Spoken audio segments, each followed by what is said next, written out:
you know what this is? This is El Cochito. El Cochito, stop. Stop. If you only knew how that influenced me in magic.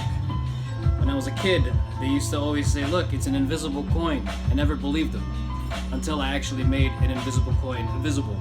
Don't you wish you could do that? Sometimes we have goals that's like a vision, right?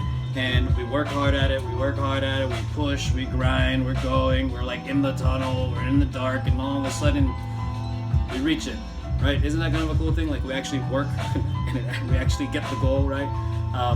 The funny thing is, as you go and momentumize yourself, you catch light, right? See how it kind of glints? This coin kind of glints and shines in the light. You catch a light, you maybe cast a vision, you actually get two things that you actually wanted in your life. Now, the funny thing is if you take those two goals, right? You take those two goals and you multiply them by 4 or 3, or see, sometimes it even multiplies and you can't even count track.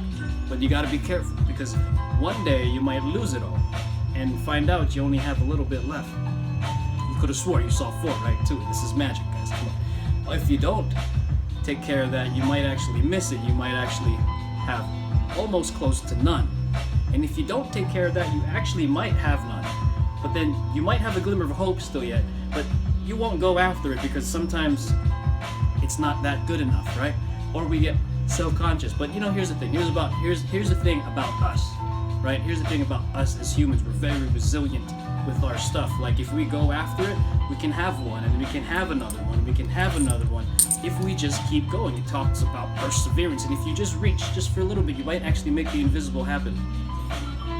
Right? Something, watch. Now, if you're not careful, right? If you're not careful, you get mixed up, you get distracted, things happen, you know, life happens, obviously. We all get distracted. You might end up, again, losing. This is ups and downs of life, right? And if you're not careful, you might, just for a moment, lose another one. See, that's the tough part. The tough part is, what do you follow? Now here, don't follow this. This is called a distraction. Do not watch this coin. If you watch this coin and you look where you're not supposed to be at or where you're supposed to be looking, you might miss out on your moments that really actually matter. Now we're left with one. Now what do we do, right? This is actually a magical coin. If you have enough faith or something like that, or if you believe in your goals enough, you could actually magically somehow make this stuff happen. I don't know if you believe in magic, but if you have a little bit of faith, sometimes you can actually make things happen, right? You can actually make things happen. The cool thing is you can actually make more than one thing happen. You actually make multiples of things happen. And that's the beauty about believing in yourself. Make it happen. Bop, bop, bop.